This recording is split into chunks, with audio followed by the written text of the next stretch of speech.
Yo, what's up YouTube? We are here today to go over a beginner's guide for Summoner's War Lost Centuria that I've stumbled on a couple days ago. I've played this kind of casually the last couple of days. Haven't, I grinded my rank up from bronze up to rank 11, which was gold 5 at the time, somewhere around there on the first day, like after the big boom, because I got home pretty late. It was like midnight. Went live for a bit, and yeah, I just kind of kept winning. On that, my current win streak. Yeah, so there you go, 21 win streaks. Some of these losses, I don't know if you guys have experienced it yet, but there's been a couple crashes I've had, and they count as losses if you crash. Just watch out for those. There are still some errors with this game, like some weird bugs and errors with this game. Like sometimes I can't actually select my skills. But yeah, I've got 110 wins to 21 losses. Just at Crystal 5 here. I've got to do a lot more games right now, but yeah, a bit later. There's my little lineup for anyone interested. Just chilling in a random alliance. And yeah, just so you guys have a bit of background on who's going over this with you, that would be me. And I've been doing pretty well in the game so far. I got pretty lucky in my first summon, and yeah, there's a lot to go over. So let's just jump into it. Poseidon, Thrain, Beretta have been my friends, but we're not going to get into that right now. For this video, we're going to pop on into the news here, just to show you guys, and we're going to scroll on down to this beginner's guide here. Whoops. Alright, so first things first, we'll go episode 1, basic information, okay? And yeah, here you go. Episode 1, basic information. Hi, it's GM Lillian. I'll be your guide to the contents guide of Summoners War Lost Centuria and help you understand the game better. Let's start the journey to Episode 1, Basic Information. O1, Player Information. Now, as you guys can see here, the screenshots are not in English. It's a little disappointing for me that Com2Us still hasn't, decided that their English instructions are going to come alongside English screenshots, but I'll do what I can as we go, right? And you see here's the main screen, and let's just let's just head on down, okay? You can see like they're talking about the player UI, okay? So number 1, lobby, player info UI. You can tap your nickname on the top left of the main menu to check your profile. So that is up there in the first screenshot on the left where the old granny lady and the number, the number 1 is. Okay, you just click on that.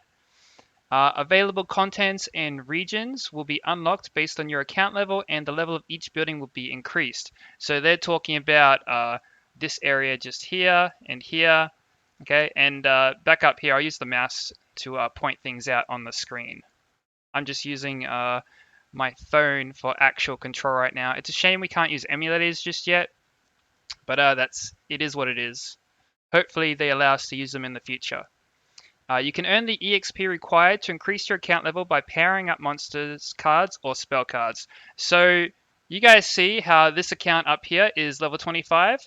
Well, you have to actually upgrade when you summon a monster or a spell card. You summon a certain amount of shards, and we'll get into that later. You'll see later. And when you increase the rank or level of the spell or the monster card, you will gain XP for your account, and that will help you level up your account. Okay. Now, nickname change button in profile. You can tap the edit nickname button to change your nickname. You can change your nickname only once for free. Afterwards, you can use crystals to change your nickname. So if we pop back up here again, you can see the change nickname button is around that settings symbol, I believe. And if you click on the actual profile, just next to the nickname, my bad. And if you click on the actual profile picture, you can change the profile picture. Okay? Here I am not even looking at the numbers too. Anyways, O2 game settings. You can tap the settings icon on the bottom right of the main menu to change various in-game settings. So just down here, you click the little cog icon, and you can pull this screen up once again. You might want to look at it yourself. on your own game, and that's where you can find a good portion of the options. If you guys want, we'll have a quick look at that right now. Okay, so let me just X out of this, just so you guys can get a better look at it. You can see that we have language settings, sync account, terms of service, game guide, notification, inquiry. It's got your CS code there. Now, accounts are getting wiped at the end of the week, so I'm not too fussed about any of this, okay? You can log out, privacy info, inquiry, sound, music, resolution, frame and quality, you know, all the basic kind of stuff. Now, let's just jump back into it and we'll move on to the next one. And you can see here, when you're going through the actual guide, if you scroll to the bottom here, you can just click Next, Episode 2, Cards, and it'll take you straight to it. Okay? Nice and simple. All right, Episode 2, Cards. Hi, it's GM Lillian. In this episode, I'll be introducing the cards, which is the core content of Summoners War Lost Centuria. So 01 type. We have here our good old panda showing up. Once you acquire a monster card, you can use that monster in battle. You can use the monster card to use the monster's skill in battle. So each monster has a single skill, all right? And you see it's in a different language there at the moment, okay? Monsters appearing in the game have one of the attributes of fire, water, wind, light, and darkness, and have the following relation. So you can see that water is strong against fire, fire is strong against wind, wind is strong against water, and light and dark are neutral to the other three elements, but they're strong against each other. Yes, so here you go. Fire advantage over wind, but disadvantage for water. Water advantage over fire, but disadvantage for wind. Wind advantage over water, but disadvantage for fire. Light, it is advantageous when attacking the dark attribute, but it's disadvantageous when being attacked by the dark attribute. And dark, it is advantageous when attacking light attribute, but is disadvantageous when being attacked by light attribute. Number 2, summon a spell card. So it's over on the right here when this is the formation screen. And you see the spells on the far right there. Okay. Once you acquire a summon a spell card, you can use that spell in battle. You can place up to 3 cards in one battle deck. Pretty handy. These are the cards here, or these are a couple of cards, but again, completely not English. Okay, I don't understand why they don't have English screenshots. Spell cards are randomly drawn depending on the progress of the battle, such as when an ally monster dies or uses a skill. Each spell can be used only once during a battle, but it can have a huge impact, so the situation of the battle can change greatly depending on the use of the spell. So just like your monster's skill cards, right? So each monster has one spell card or skill card associated with it. These spell cards, you will have one of each spell that you have selected. So if we come back up to here, you can see on the far right here, we have 3 different spells. You will only have one copy of that spell throughout the fight show up, is my understanding. 3, skill stone card. Right. You can equip a skill stone card to a monster to power up the monster's skill effects or grant an additional effect. Each monster can have up to 3 different types of skill stone cards. Among the 3 cards, only one can be equipped to the monster. So you can see here on the right is it's when you click on the left there, you can see that little plus with the circle with the red notification. That is what you click on to bring up the image on the right. So the little UI, okay? And then you can choose to activate one of 3 different skill slots if you have found them yet. So here's the how to acquire. You basically summon them, okay? You can acquire the monster summoner spell skill stone cards through various routes throughout the game. Shop summon, okay? You can earn various monster cards, summoner spell cards, and skill stone cards by purchasing summon items at the shop. Mystical summon or relic summon is a product that can be purchased with crystals. You can obtain a large number of higher grade cards with a higher probability. So this is the first slot here. Okay, so this one here is the mystical summon, and this one here is the relic summon. The mystical summon does, I think it was 4 cards with a hero rate up, and the relic summon does 7 cards with it's either 7 or 8 cards with a hero raid up and a legendary raid up. Okay, and slot 2 over here, free summon products that can be used for free twice a day. So you can see the 0 out of 2. If that's 2 out of 2, you've got 2 summons, and you can see the cooldown on it as well as the mileage reward. So that is just here, number 3. Okay, so the more you summon, the more rewards you get. Mileage reward, mileage points. You can earn mileage points when performing mystical summon or relic summon. Depending on how much mileage points you have, you're guaranteed to acquire hero grade monster spell cards, normal to legend grade skill stone cards, and legend grade monster cards. So you can see the 100 over there. That's a guaranteed legendary. Okay. 2, glory box. So this is when you go into duels, and 1, and you can see 1 over here and 2 over here. Okay. You can open glory boxes using glory medals obtained from winning the regular battle.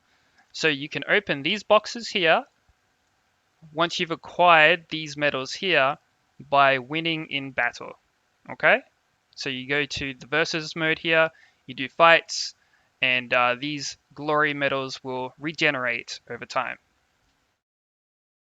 As the regular battle grade increases, you can obtain more numbers of cards for each grade and are more likely to obtain higher grade cards from glory boxes.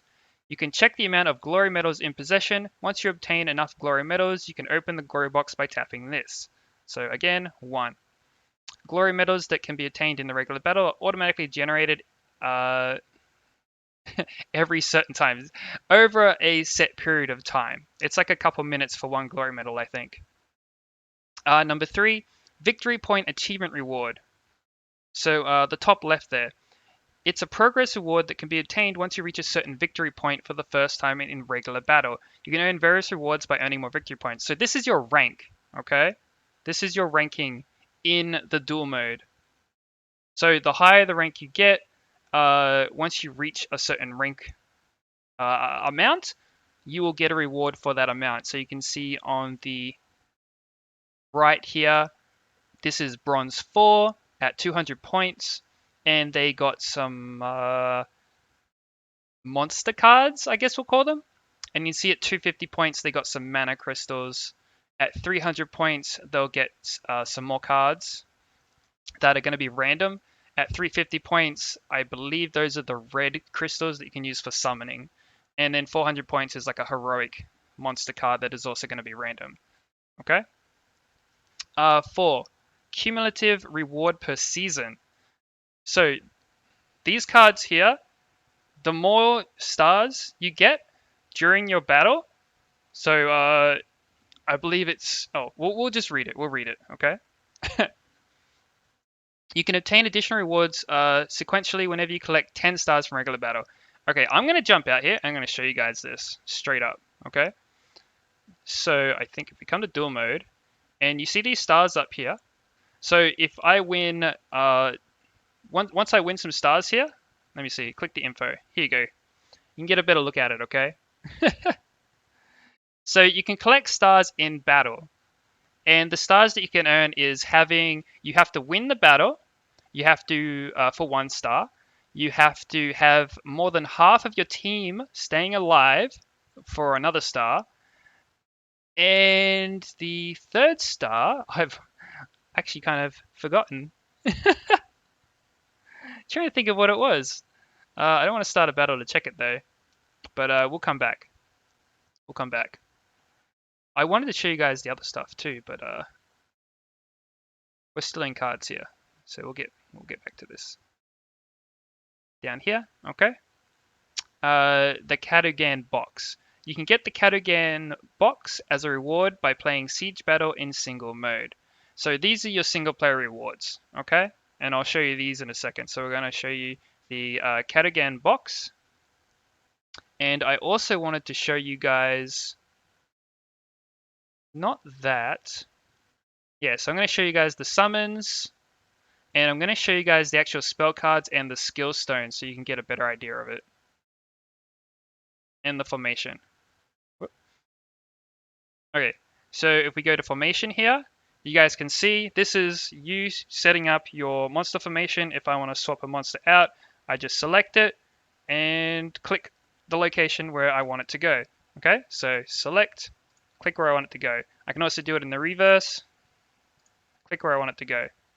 Okay, nice and simple. Same thing with the spell cards. You just click on spell here. You can see the spells here, and you can just swap them in them out as you please. Okay. Now these are the spells I've got and I'm using, and I believe you just hold on them. They will tell you what they are. Okay. Same with your monsters. When you're in formation mode, hold on them. You can see their runes, the skill stone selected, and their stats. Okay.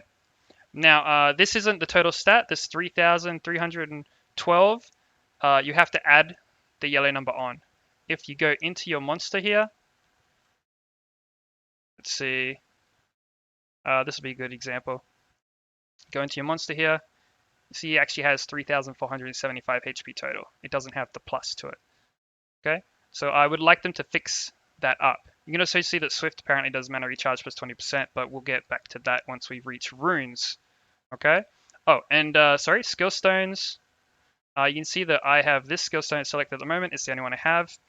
But you can see that one of them increases accuracy by 20%. Another one grants glancing hit up 1. Additionally, on the enemies when using Flaming Thunder, so that's his skill.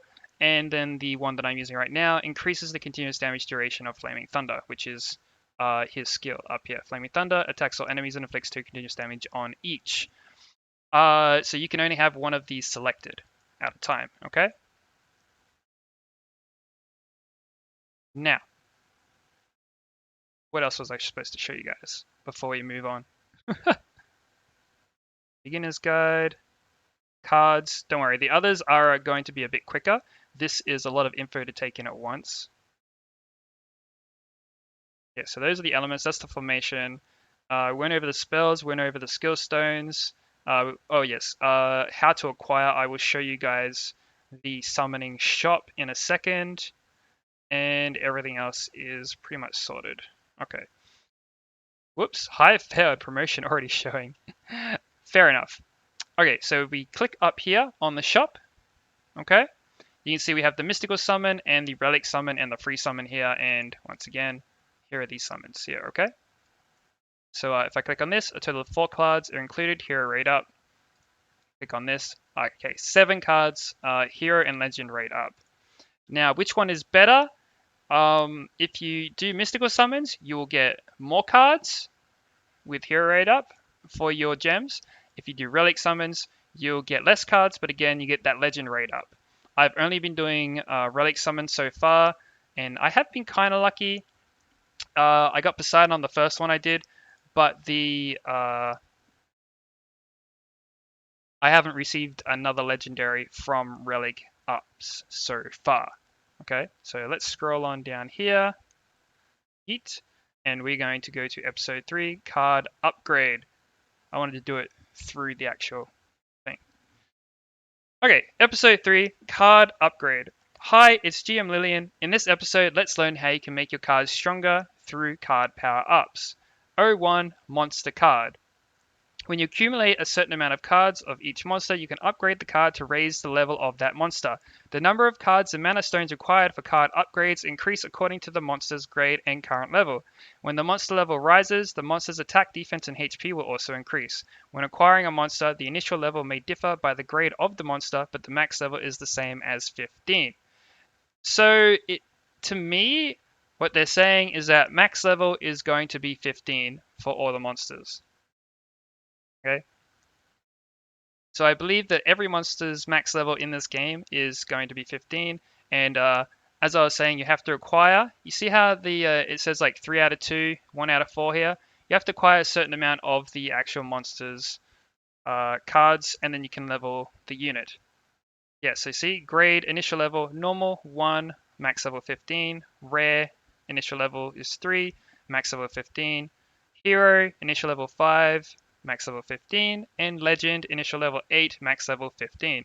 So I'm going to show you guys straight up so I don't have to remember things as we go. If I go to monster here, you can see the shard amounts that I have and require for the next level up. under here. I'm going to scroll down here. I'm going to click on one of these monsters. So let's go to one that I have a few of. So let's go to Orion here. And you can see the upgrade cost for the mana on the left here. Current amount, 7,253. I'm going to click on upgrade. I'm going to level up the monster. His stats increase, and I get XP that goes to my account level. Once again, upgrade 1,000. So it kind of looks like the cost doubles each time you do it. See more XP up to my account. One more time, upgrade 2,000. Level 8 for Orion. Once again, the stats have increased. I got 100 XP. So as it requires more shards and more mana, see it now costs 5,000, I get more XP. So there is going to be somewhat of a gate. You are going to need to summon a lot in order to continue progressing. Okay, guys? And we are going to need more mana in order to continue progressing. Okay, beginner's guide. I believe we're on card upgrade. Okay. Summon a spell card. When you accumulate a certain amount of cards of each spell, you can upgrade the card to raise the level of that spell. So we just went over how to do that with monsters. The number of cards and mana stones required for card upgrades increases according to the grade and current level of the spell. When the summoner's spell level rises, the amount of effect of the spell increases. When acquiring a summoner spell, the initial level may differ by the grade of the spell, but the max level is the same as 15. So once again, spell cards also have a max level of 15. We have normal, rare, and hero spell cards, at least for now. I don't know if we'll get legendary ones later.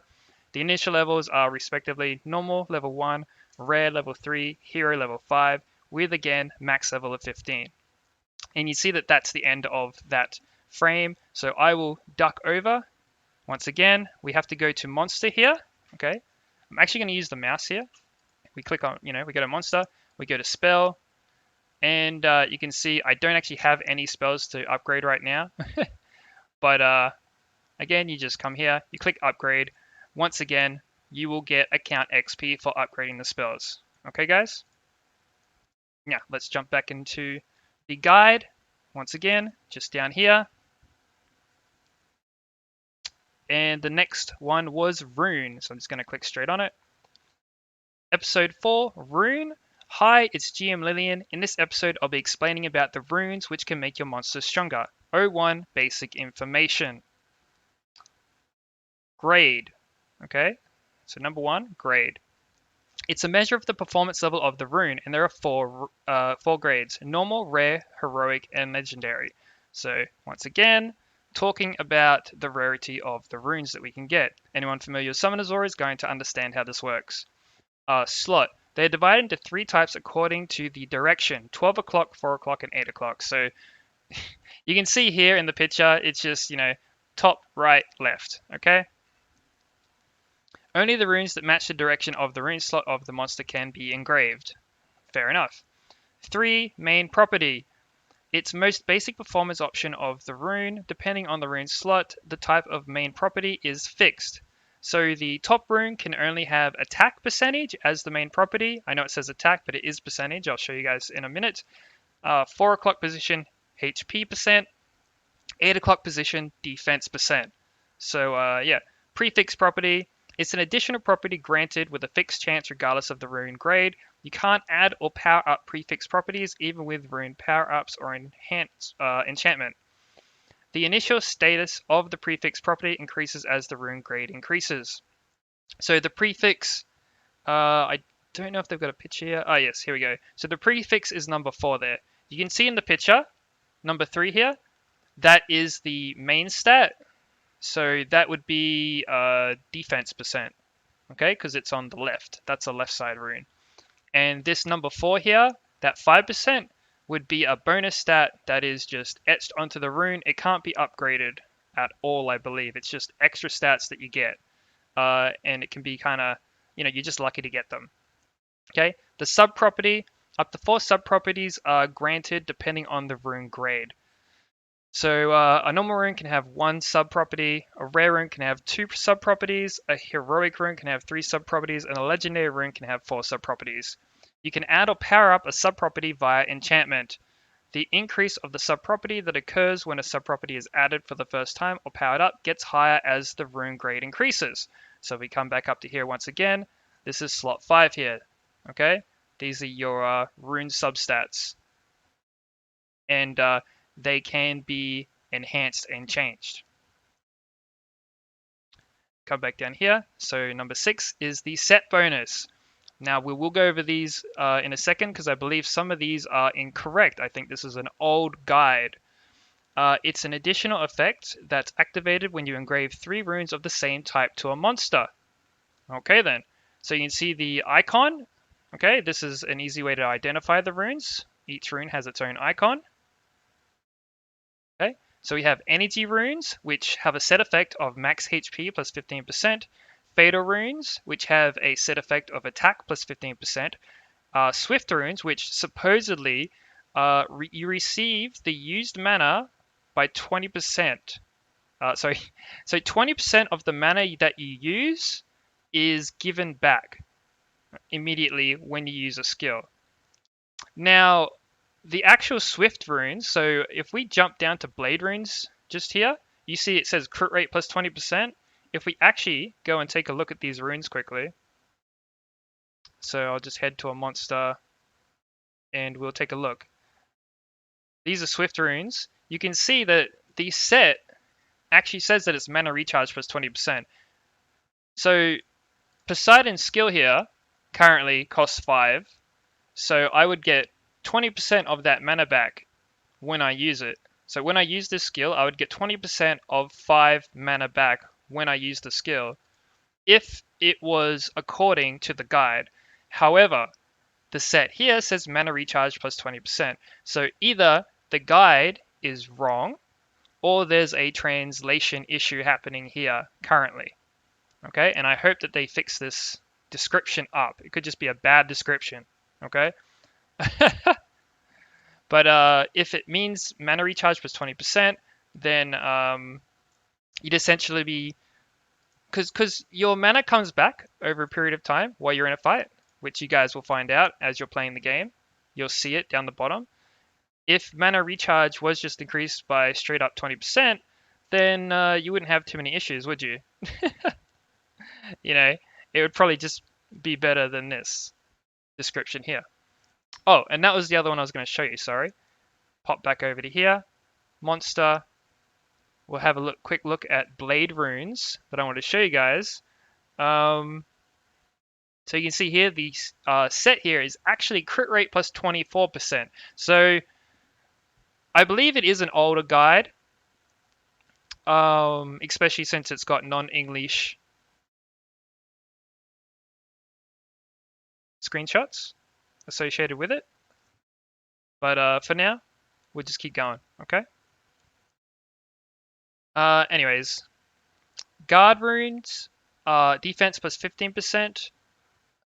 Blade runes are obviously, as we just saw, 24% apparently. Will runes grant immunity against the corresponding monster for 12 seconds when the battle begins.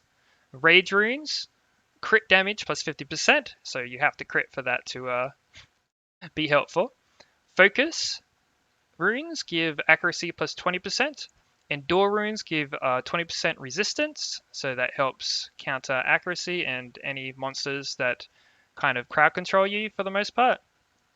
I believe accuracy also helps with landing spells in general. Vampire recovers HP by 30% of the damage dealt with a skill. So it's not just the auto attack. It's not the auto attack damage. It's damage dealt with a skill. Okay. Violent runes receives all the used mana with a 15% chance when using a skill. So you've got a 15% chance to get the mana that you use back. So if I had Violent Runes on the Poseidon that has a 5 energy skill, or a Lucian that has a 6 mana skill, I keep swapping between energy and mana. I apologize, that's because I'm used to other games as well. If I use, say, a 6 mana cost skill, I have a 15% chance to get that 6 mana back immediately after using it. Now, which one is better out of Swift and Violent in this game? I kind of like Swift a bit more at the moment. I don't like. I can't actually make Violent Runes right now, but I don't like the idea of a chance right? I like consistency personally. Maybe you guys will like the Violent runes, but I like consistency, and so I like Swift a bit more right now. Destroy runes destroys the target's max HP by 10% of the damage dealt with a skill. So that'll help stop people from healing. Okay?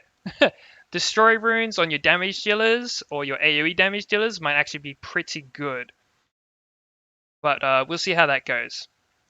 Probably with your low mana cost damage dealers, because 10% of the damage dealt, maybe, you know, maybe, because it's only 10% of the damage dealt, so we'll see. We'll see. We'll have to test those later. Anyways, rune power up. Oh boy, yeah. This one's a bit weird. You have to use a rune to upgrade the rune. You can further strengthen your runes via rune power up. You can power up a rune using runes of the same slot as materials. Okay? Runes can be powered up to plus 15. So it's essentially going to take like quite a few runes to hit that plus 15. When you power up a rune, the performance of the rune's main property will be increased. Prefix and sub-properties won't change.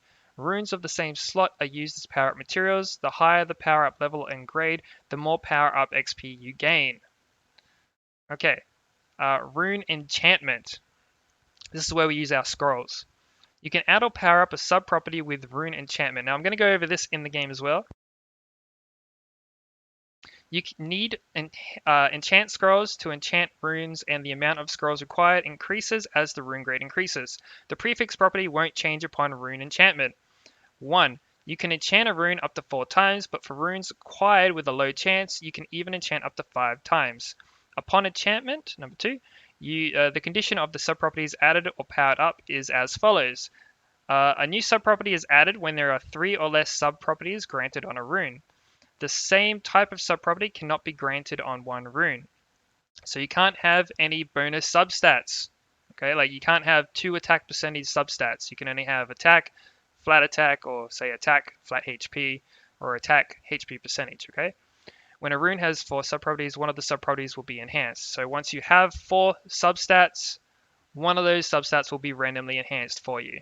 So we're going to go over this, okay? We're going to go to the runes quickly. I will show you guys how this works. So let's see, one of the characters that has heroic runes I was hoping for, I believe Thrain. Okay, because I can now craft heroic runes. See, he's got a +2. Now, you can see here, this rune here has 3 substats. Okay, if I want to add another substat, I would go to enchant. Okay, and what I do here, as long as I have enough of these scrolls, I can hit enchant, and you can see I will get a new substat. When it loads. There we go. There you go. So now I have +8 attack. If I enchant again, one more time, it will enchant one of these 4 substats. So I've just increased his crit rate. So just like that, all right? Now, if I go to power up, okay. Oh, actually, sorry. I want you guys to see this. So grant residue enchantment, 2 out of 4. I believe there is a limit.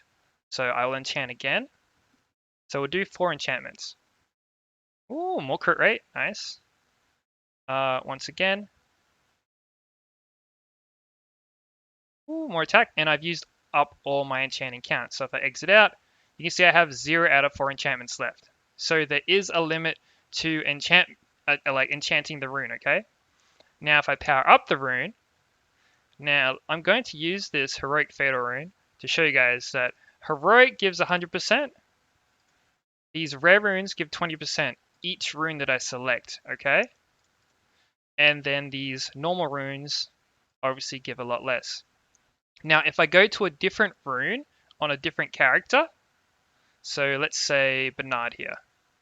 Yeah, so normal runes, and I enchant. Whoops, sorry, not enchant, power up.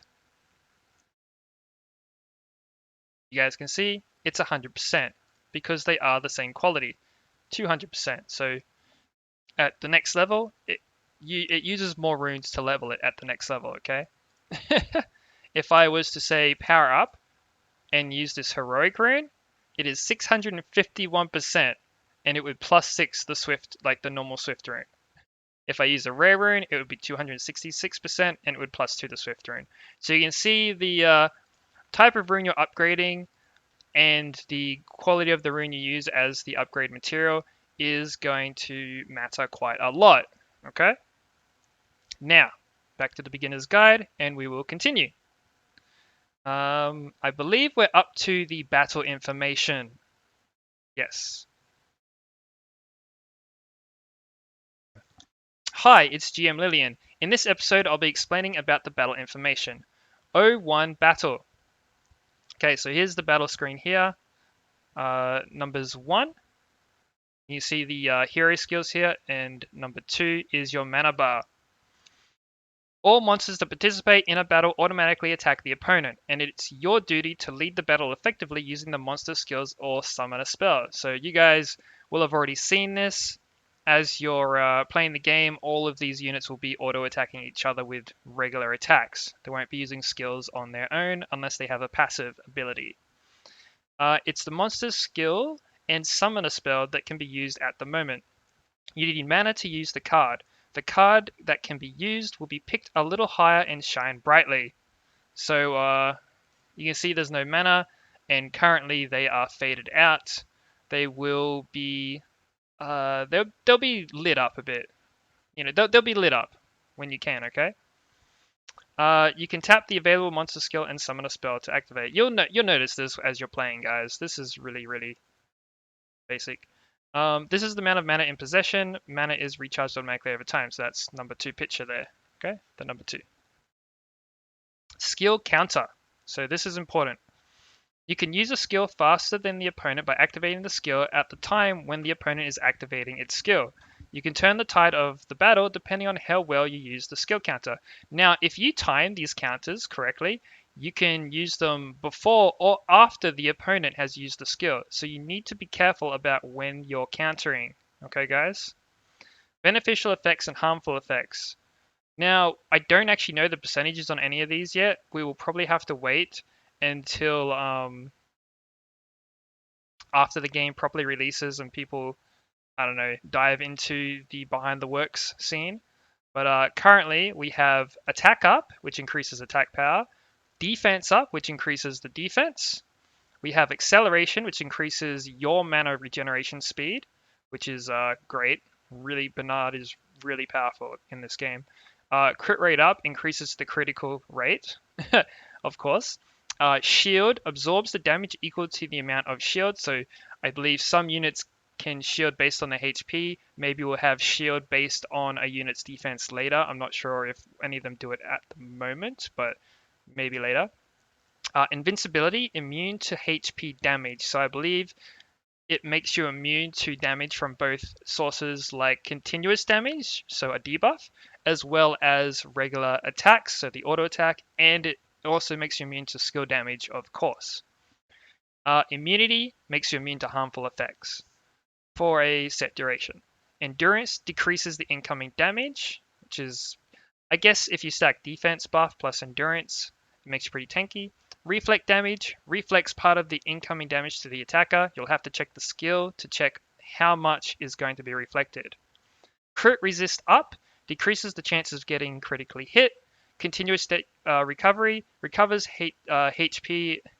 It says recovers HP every certain time. It recovers HP over a set period of time. So say it'll heal you every second for 6 seconds.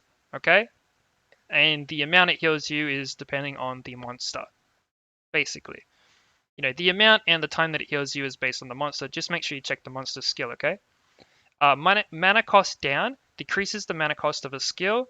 Very handy. It's on a spell card that we have. It's actually really useful if you time it properly. Endure, the HP does not fall below 1. So I'm not 100% sure on who has that skill just now, but a very die-hard skill. Harmful effects, attack down, decreases the attack power of the enemy.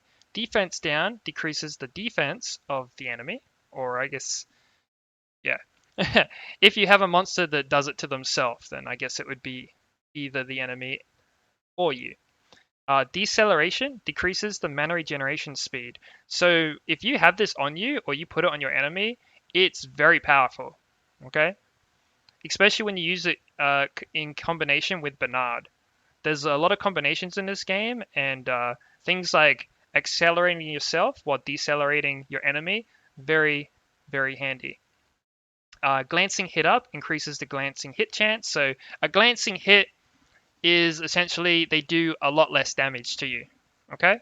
It often happens when you attack let's say you attack a water monster with a fire monster, there's a higher chance of them landing a glancing hit. Okay?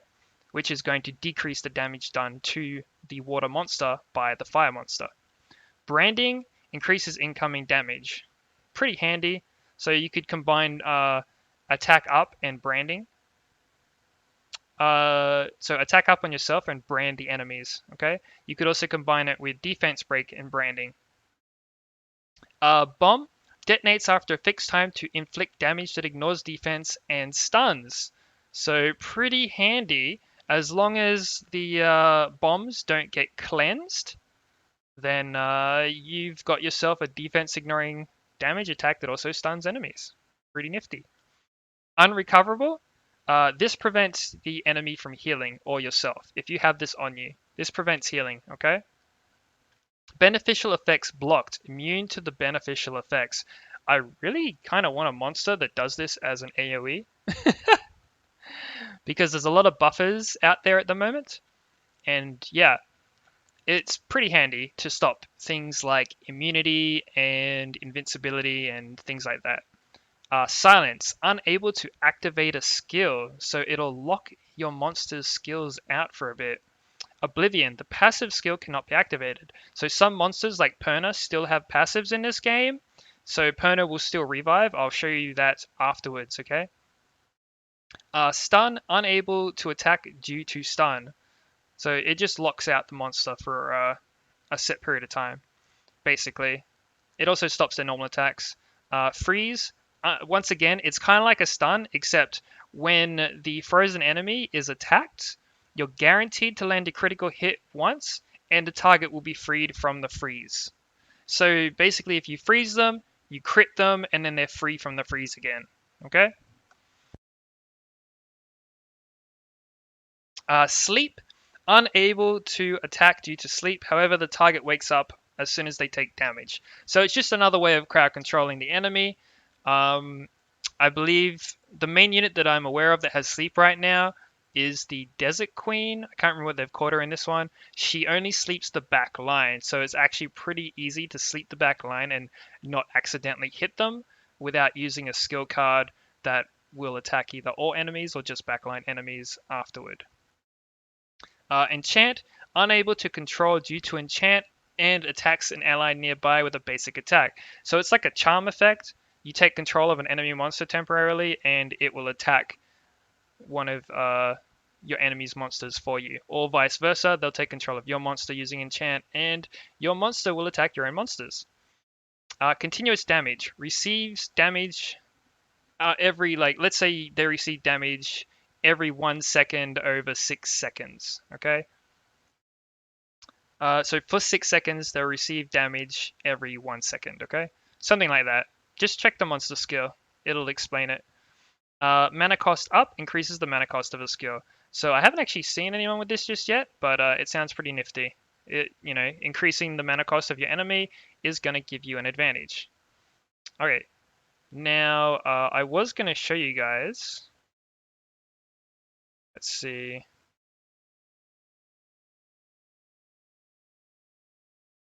I forgot what effect it was that I was going to show you guys. I think it was going to be, alright, passive skills. That's what I wanted to show you guys. So we'll head on back into the monsters quickly. I'll show you Perna's passive skill here. You'll find the passive skills on the left here, just under. Okay, so you can see that Eternity attacks all enemies and grants Eternal Flame with a fixed chance. I believe this is his actual skill. The description clearly hasn't been updated yet. So you can see this is Flames of Eternity is his actual skill. The passive over here, it revives him. If he dies, it revives him, okay? I'm not sure why they haven't updated the passive skill descriptions, at least for the monsters in the game. They have a similar issue with Camilla here. You can see that her Ragnarok skill increased damage on all enemies and allies and grants crit rate up 2. The damage increases according to her max HP. And if I click on her passive over here, First Aid, it just has the same description as her like Ragnarok skill. So they clearly need to, it's in beta. They clearly need to update these descriptions, and we'll see how it goes. Apparently, it auto uses her skill or something. I'm not sure. I haven't actually used her in combat much yet, but others have mentioned it in passing. Anyways, we will head over to, I think we just got through battle information. Yes. So we've just got our way through battle information. So next is battle formation and preparation. So I think I actually already went over this with you guys. Hi, it's GM Lillian. In this episode, I'll be explaining about the battle formation and preparation. O1 battle formation. You can see slot 2 there and slot 1. So the side on the left is your backline units, this number 2 there. And the side on the right here is your frontline units, number 1. Okay? And then 3 is obviously where your monsters and spells are kept, okay? In reserve that you can swap in and out. So we've already gone over this. Number 1 is the front row area of the ally formation. The smaller the number written at the bottom of the slot, the closer the monster is to the front row. Yes, so this is your front line unit. 1, 2, 3, 4, 5, 6, 7, 8. This is the order that your units are going to get auto-attacked in by the enemy team, okay? So Camilla here is going to be the first unit that all the other monsters are focused on and they're auto-attacking. Once she dies, Chloe here is going to be the next target. And then we've got Lapis, the Water Magic Knight, will be the third target. Then Bernard is going to be the fourth target. Once the front line is dead, Beretta will be the next target, and so on and so forth. Okay, guys? That is the order that the auto attacking is going to happen in. Skills can change. Like, there are skills that attack all enemies. There are skills that only focus the highest attack enemy. Okay? There are skills that focus only the back line. There are skills that focus only the front line, so on and so forth. Just make sure you check your skills and what they do, okay?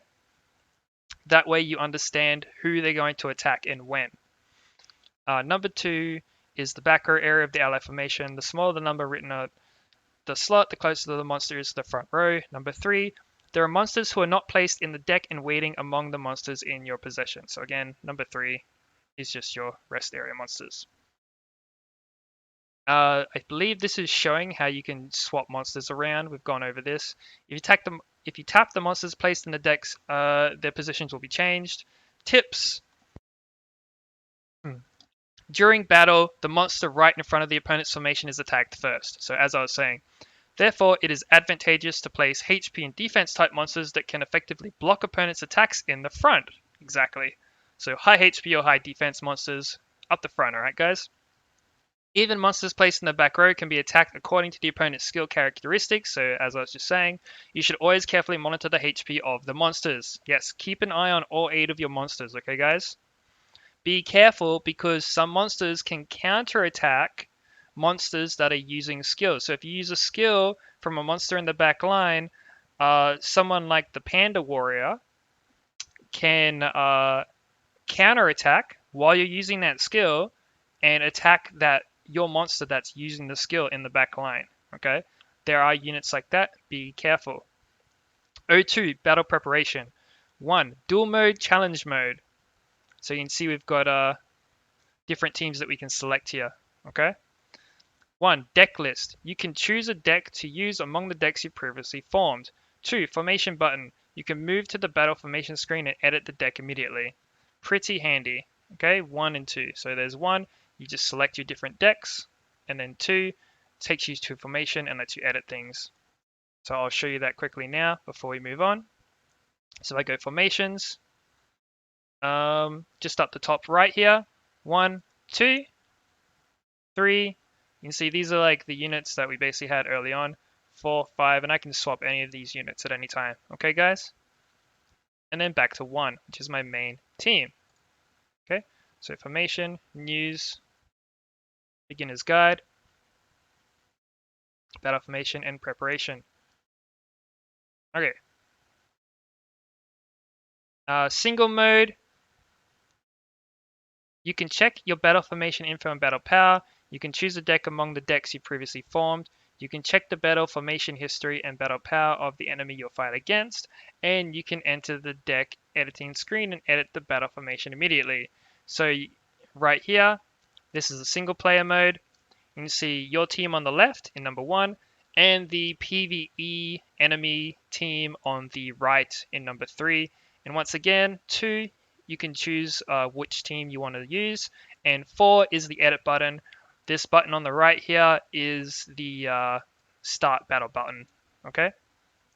Episode 7, contents. Let's go. Hi, it's GM Lillian. In this episode, I'll be introducing you to the various contents in the game. They should have put this up the front, right? This should be one of the first things up the front. 01, Duel Mode. It is a PvP mode that includes regular battles where you can compete with others around the world in real time. So after the first, there are, I believe, 2 NPC battles at the start, if my memory serves, guys. And after that, you'll be fighting real players, and only real players from the get-go, is my understanding, okay? And receive various rewards. And Goodwill battles where you can enjoy battles with friends for fun. So what happens is you click on the Goodwill battle. Well, we'll get to it. We'll get to it. 1, regular battle. It's a mode where you can compete against many players around the world in real time. You can obtain the glory medal through regular battles and open the glory box. The rank is determined by your victory points, and the higher the rank, the more cards you get from the glory box. Very handy. You want to grind your rank early, okay, guys? As quick as you can. 2, Goodwill battle. Okay, so these are the screens here that you can see. So we'll come back. We'll come back to the picture. So it's a practice mode where you can enjoy battles with your friends. You can create a room and invite a friend, or you can directly enter a room created by a friend using an invitation code to play against a friend. Enjoy the Goodwill battle with ease, as there are no rewards and disadvantages for winning or losing. So I'm just going to show you guys, because they've got these pictures here, and I want to show you guys properly. So there's this number here. That is your room code. If we go to duel mode, we click on Goodwill battle here. This is my team, okay. Now I can either make a room or enter invite code. If I enter the invite code, it comes up with this little text box. I will put, if I go make room, I will put this code, so once it shows up, into that box, okay. So you have to just be sitting here, and then you can send this code to your friend, clearly not in game by the look of it, like outside of the game, and then they can join. I don't really understand why this is set up like this. I believe that they should make it like a room, like the Summoners War Guild War battle, and then people can join the room at will, and you should be able to access the chat, which is like up here, okay? The Alliance chat as well, like normal and Alliance chat. You should be able to access your chat while you're in the screen there, so that you can give people the code. I believe they haven't really thought that through too much, so I hope that they change that. Let's see. We are on contents. Okay, single mode is a mode that includes wanted content where you can fight against bosses who are wanted in siege battle, where you can enjoy the story of the universe of Summoners War. I mean, there's not too much story, but okay. I hope they add actual more story to it. Okay, so single mode is these double swords here. Okay, this picture here, this is the scenario mode, and this is your wanted mode, where you fight bosses again every oh so many hours. It's like once a day or whatever the cooldown is, once you've beaten them once. So siege battle. In siege battles, you can enjoy the scenario of Summoners War universe, depicting the confrontation with the Cadogan forces. When you clear the stages of each chapter, you can obtain various currencies and Cadogan boxes as rewards. Wanted. This mode allows you to compete against the bosses you faced in the siege battle. The boss who wins the battle once appears on the wanted list again after a certain amount of time. In wanted mode, you can get more rewards depending on the number of stars you have earned. So again, this is the stars that we were talking about with the dual mode. So 1 star, 2 star, 3 star. O3 challenge mode. So I'm actually, before we jump into that, I will show you guys the single player mode. Once again, so we click on the single player mode here, siege battle, and you can see here, I've unlocked a good portion of the map. You unlock this based on your level. There's also a hard mode that we'll get to you later. And you unlock based on the stars. So I'm just going to jump into a battle quickly. Okay? And I'm going to show you guys what the actual star requirement is right now. I can just leave this, I'm pretty sure.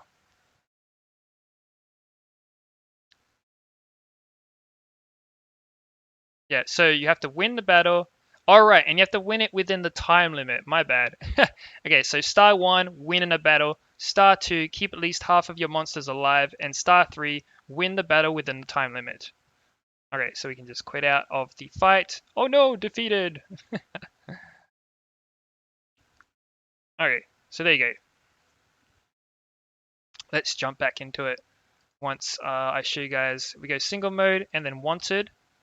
So you guys can see here, I've just eliminated all these guys, and they seem to have like a, I don't know, like, you know, it's like an hour, it's like a day to 2 days, at least so far. I think you just get high rewards, okay, as you progress, and the ones with high rewards take longer to respawn. Anyways, we'll go news, and back to the guide. Now, contents, yes, yes, yes, we've gone through that. Single mode, wanted, and challenge mode. So this is, again, I believe from the start you don't fight NPCs, you fight players. It's a challenge mode where you can show off your skills in battle, including the barrier battle. So they have a tournament mode coming soon. This picture on the right is tournament mode, this picture on the left is challenge mode. Or barrier battle, sorry.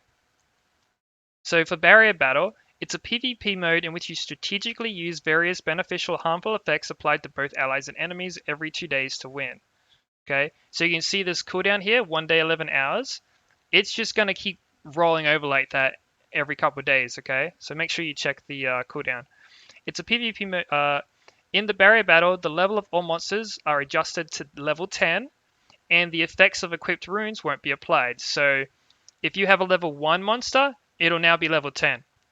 If you have a level 15 monster, it'll now be level 10.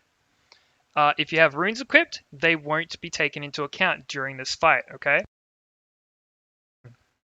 If you achieve 10 wins or 3 losses, the challenge for the period ends. Various rewards are provided for each victory, so be sure to try the barrier battle. In tournament is to be updated. They don't have any info on the tournament yet. Next episode is territory. I'm going to show you guys quickly.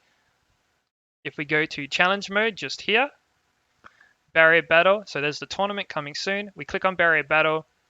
I actually haven't done any of this one. It's just kind of rolled over earlier today.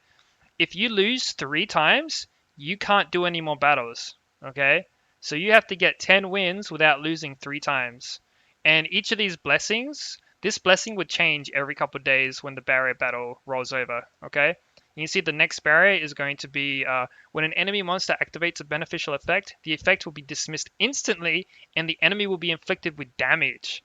So, yeah, no more buffs, apparently, for the next barrier for a couple of days. That's going to be really tough because a lot of people rely on these beneficial effects currently. But yeah, as you can see, the current one is grants attack up 2 on fire allies whenever an ally gets defeated. So if you have a lot of fire units, they are going to get attack up 2 when an ally gets defeated. Okay, so back to here, and territory was the next one. Episode 8, Territory. Hi, it's GM Lillian. In this episode, I'll be introducing you to the territory. So you can see there's a lot to go through here. This is basically our rune crafting area and magic shop. Okay? So the mission office, you can clear various missions and get rewards. Craft building, you can craft runes, and magic shop, you can buy various items refreshed regularly. So basically this number 1 shop here is where you send your units out on missions. You can get runes and mana and rune crafting material, which you then use in building number 2 to craft runes, and building number 3 is the magic shop. Okay. O1 mission office. Man, why is we've still got the loading screen here? That's all right. You can dispatch let me reload this. Let me reload this. See if we can get rid of that little load symbol. Okay. Maybe. All right, we'll just keep going. Mission office. Please fix your servers, Com2Us. You can dispatch monsters in possession to clear missions and get rewards. Number 1 is mission info. You can check the info of missions you can clear. All missions in progress. Okay, so number 1 is on the left there. Okay, those are missions getting ready to clear and what you'll require for clearing them. Number 2, dispatch monster info. You can check the info of the monster dispatch for the mission. So that's just over here. Okay, empty slots right now, and you can see who's out and about on the mission. Number 3, mission reward. You can check the info on the reward you can earn when you successfully complete the mission. You can get mystical dust required to craft runes by clearing missions. So that's this here. Use that for crafting runes. And 4, refresh. You can use crystals to refresh the mission list. So I guess once you've cleared out all the missions, you can use them to refresh the list. You can choose monsters to dispatch for each mission here. So once you select number 2 here, it'll bring up this menu here. So number 2 and number 1. Now you can see the wind symbol, the fire symbol, some other symbol, and the bomb symbol. As long as you select, as long as you use the same symbols from your monsters that line up well with this, it'll increase your clear percent, okay? Your chance to clear the mission. Number 1, it's a list of monsters ready to be dispatched for missions. Check the icon on the bottom of the monster and choose the monster who has the same icon as the enemy's weakness to increase the mission success rate. Number 2, it's the info of the target monster's weakness and required battle power. O2, craft building. So I'm going to show you guys that right before we jump into the craft building. So if we go territory here, mission office, you guys can see here, I have a mission that is complete right now. I have my rewards here, and I have the monsters that are on the mission and the monsters that they'll be facing. So I'm just going to select reward here and complete, and I completed. And I also got a rune for it, which is a rare rune. That's pretty nice. So the missions, I got a lot of crafting material. And now I have no missions. I don't seem to have the the reset option there. But as you guys can see, unfortunately I didn't have any ready to go. But I'll get more in another hour and 2 minutes apparently. Anyways, back to the news and beginner's guide. Yoink! Okay, so the next one is the rune crafting building. O2 craft building. Okay, it's a building where you can craft runes that can be engraved to monsters. O1. Decide the grade of the rune to craft. The chances of acquiring a higher grade rune increase as the crafting grade increases. You can craft higher grade runes as your craft building level increases. So that's 1 over here. Okay, so as your level increases, you'll be able to craft. This is low tier, medium, and high tier runes.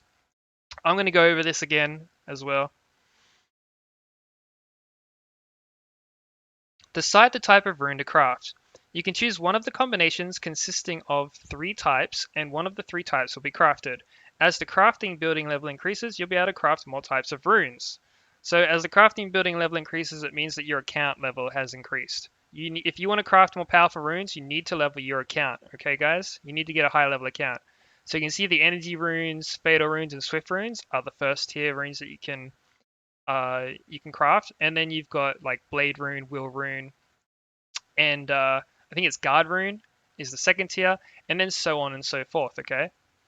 You see, you need I think level 6 for these ones, level 14, and level 22. This needs level 10 So medium runes need level 10 and high grade runes need level 18. Okay? Now, choose the number of runes to craft and tap the craft button to start crafting. And you can check the amount of mystical dust in your possession. So obviously this is the craft button. You can craft times 1 runes or times 10. Here is the dust that you have over in number 4 there. So we'll go over that quickly before we get into the magic shop. Craft building. I'm going to craft, so you can see there's low tier runes, okay, and mid runes here. So low tier runes, mid tier runes, high tier runes.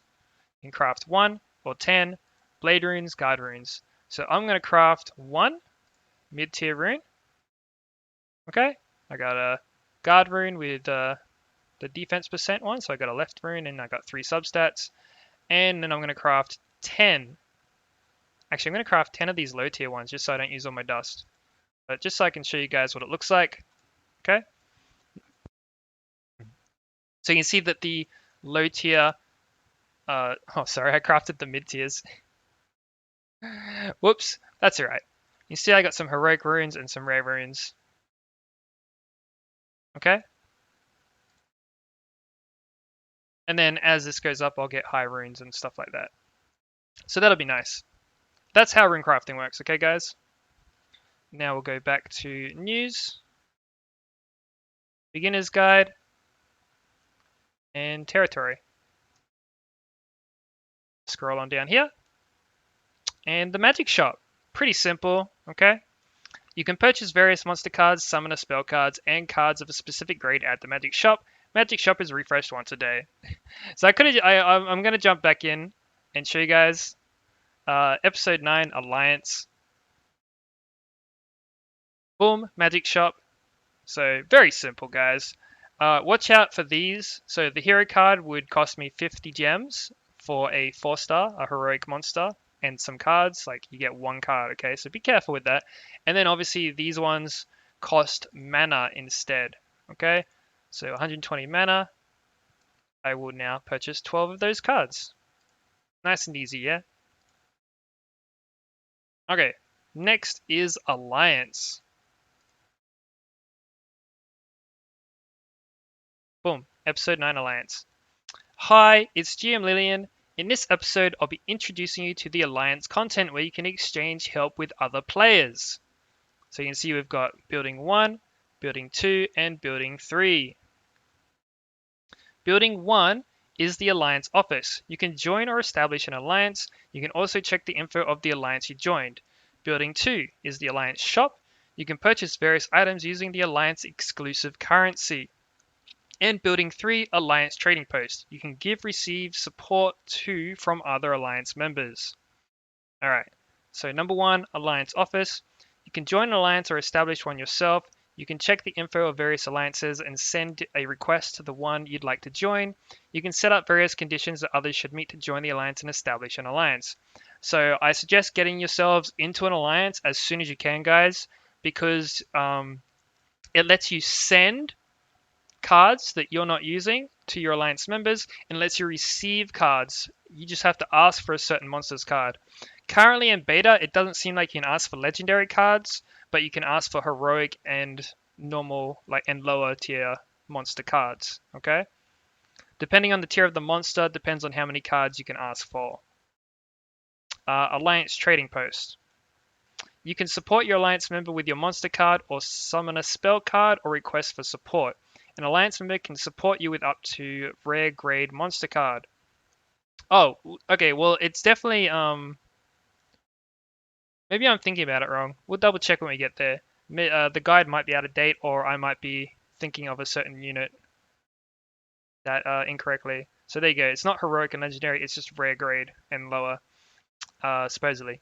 You can get alliance coins as a reward for lending your card to your alliance members. The amount of cards you can borrow from alliance members, borrow. You get them permanently, guys. You're not borrowing them. You're getting them permanently, okay? Increases as your alliance trading post level increases.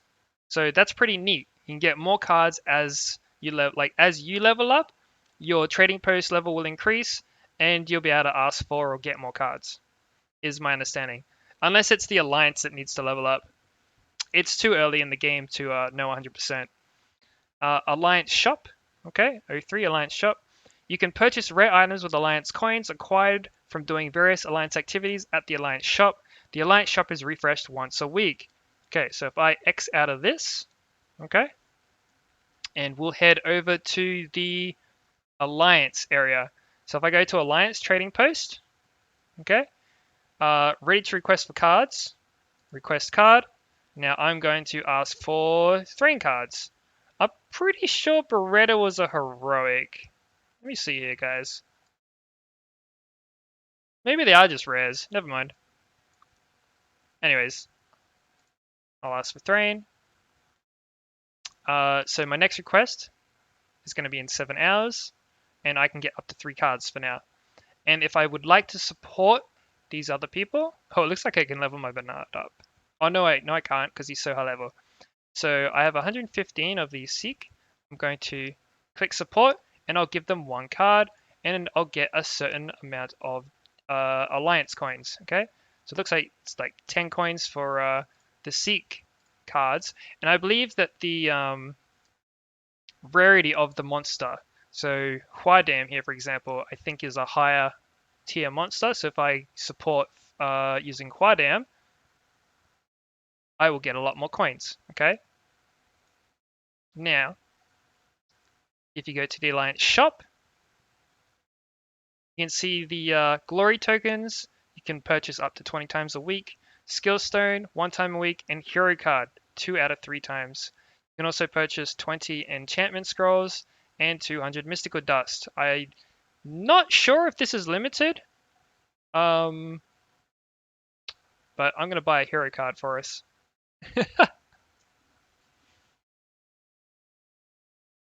There you go. So you get 1 card, okay? 3 times 1 card.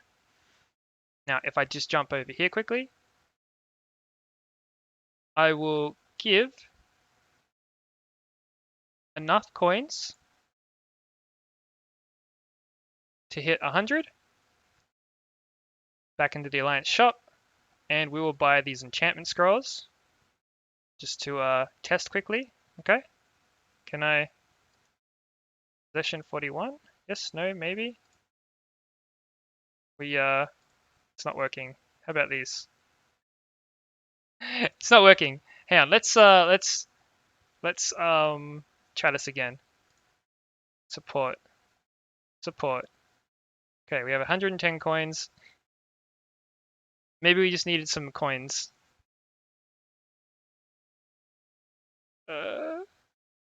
Okay, it seems to be not wanting to give us anything. Maybe I purchased the limit already.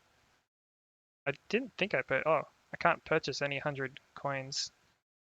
Maybe I've broken the game. Anyways, Alliance office. I might need to restart the game. So you guys can see, you can see your Alliance members' ranks. Okay. Oh, Vulcan. I wonder if that's who I think it is. And we can just kind of scroll down here. Okay. See your Alliance members' ranks and how much they've supported the members. Okay. I haven't given too much support. I need to work on that. 50 out of 50, so on and so forth. You can leave. I'm not sure what the cooldown time is right now for leaving, but you know, it is what it is. All right, back to news. Beginner's guide. And the next episode was, I believe, Quest, which is the last one. Let's just double check Alliance. Yep, so we just went over Alliance and then Quest, which is the last one. So this shouldn't take too long. Hi, it's GM Lillian. In this episode, I'll be introducing various quests prepared for you in the game. So this is a good way to get daily rewards and stuff. Okay, guys? You can tap the quest button on the bottom right of the main screen to enter various daily quests and challenges. So I have that active right now. O1 daily quest. So on the left is the bonus reward. Number 1 there is your daily quest area. In daily quests, you can complete various quests reset every day and get rewards. Daily quests reset every day.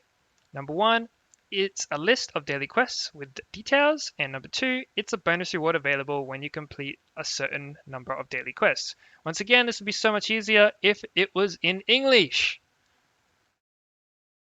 Number 2, challenge. So this is like, we'll go over it. An achievement reward is provided once based on your progress in challenge. So you only get these rewards once, and sometimes there's multiple tiers of these types of rewards. So maybe you need to hit level 10 with a certain unit, you get some gem rewards, and then maybe it'll also ask you to hit level 15 and you'll get some more gem rewards, okay? 1. It's a list of challenges with details. The stars on the left of each challenge shows your progress of the corresponding challenge. And 2, it's a category tab of the challenge. Check out various challenges. And that is it. I will show you guys. We will go to quest here. Okay. Now you can see daily reward, rune craft a rune 1 time, collect my reward. Okay. It resets in 49 minutes. And then challenges, you can see earn 90 siege battle stars. So that's the siege battle is the single player mode. And I'll get 300 gems when I do that. 50 losses in regular battle, lose 50 times in regular battle. I've only lost 21 times. I don't really want to do that one. It'll happen over time. Okay. Play regular battle. Play regular battle 500 times. I've played 131 times. Win regular battle 500 times. Apparently, I've won 110 times. Earn 1500 regular battle stars. So once again, you earn stars in regular battle, and so on and so forth. Okay, you guys can go through this and have a look. You guys can see achieve the designated victory points, achieve 2000 victory points, and I got 1000 gems for it. I think, is there another one for that? I'm going to assume that there might be some more. Maybe it was just for that one time. 10 consecutive wins in regular battle, 10 win in barrier battle. I've never lost. I mean, I've lost one barrier battle, but that was in the first section, and it was because my skills weren't working. Anyways, there's also these monster ones. So like level up a monster 250 times, reach level 10 with Seek, and reach level 10 with Colleen, so on and so forth. You get all these extra gems, okay, guys? And then others. So like use 100 enchantment scrolls, 100. This is a good way to get gems, okay? If you can do this, this is a good way to get gems for summoning in the shop, okay? So free summons a monster 50 times and so on and so forth, okay, guys? So it'll be up to you guys to have a look through that and figure it out. Go back to post. If I go to shop, so you'll get gems for up here, and you better do a summon. Okay, guys? Either mystical or relic. Once again, we've been over it. You will get more cards through the mystical summon to a point, but you get a rated up chance at a legendary summon for relic summons. There's also like mana stones and stuff that you can buy with your gems that you probably don't want to do. And then we can't actually purchase skins or packages or crystals for money at the moment. I believe this is probably going to be a big whale game, okay? But I think if a free-to-play gets in early and you guys can take advantage of grinding up these rewards early, okay, get your legendary cards, so at the next tier, legendary card, then you will be in a good spot. Now, as far as your ranking goes, guys, every 1000 points, my understanding is that, like, let's say you start down here in bronze tier, right? Once you are out of bronze tier and you hit 1000 points and you're in silver tier, you cannot drop below 1000 points anymore, and you will always be in silver tier. And once you grind your way out of silver tier and you get yourself to gold tier, I think that you stay in gold tier as well, and so on and so forth. Now, I'm not 100% sure on how long this goes for, okay? But it's a good way to keep the game balanced, I think, so that, you don't have people from these super high tiers just bullying, like, we don't have like crystal diamond players bullying bronze players, right? So we don't have people drop it, like de-ranking, okay, into very low tiers to bully new players. Yeah, so Glory Box Master 1. Let's see, what's this called? Champion. So it looks like there's quite a few. Once people hit champion, it looks like there's quite a few rewards in champion. So it looks like once you do hit champion, you probably just stay in champion, and that you probably don't derank from champion, because I feel like maybe it would be unfair for champion to be fighting like these others. Oh, maybe this is only 100. There's only a couple hundred points difference, so maybe these ranks. I'm gonna guess maybe once you get to 4,000 points, and then you have these different ranks here that people will be fighting between. So we'll have to see what happens once people have climbed up. Anyways, I hope that this was helpful. This was as much as I could do for now. The game is new. People are still learning. That is the beginner's guide provided by Com2Us and GM Lillian. It is quite comprehensive, though it looks like it's either old or there's been some mistranslations. I do hope that they improve this and update it a bit better. It says it's from the 27th of the 10th, so who knows? Okay. Anyways, hope this was helpful, guys. And I will gonna set some timestamps, and I will catch you guys on the next one. I will be streaming this game. I have been enjoying it. I've been doing quite well in it. Maybe I won't enjoy it as much if I'm losing. But yeah, I will be playing this game once it releases as well. Apparently it's releasing in February. So I will catch you guys around. Peace out, guys.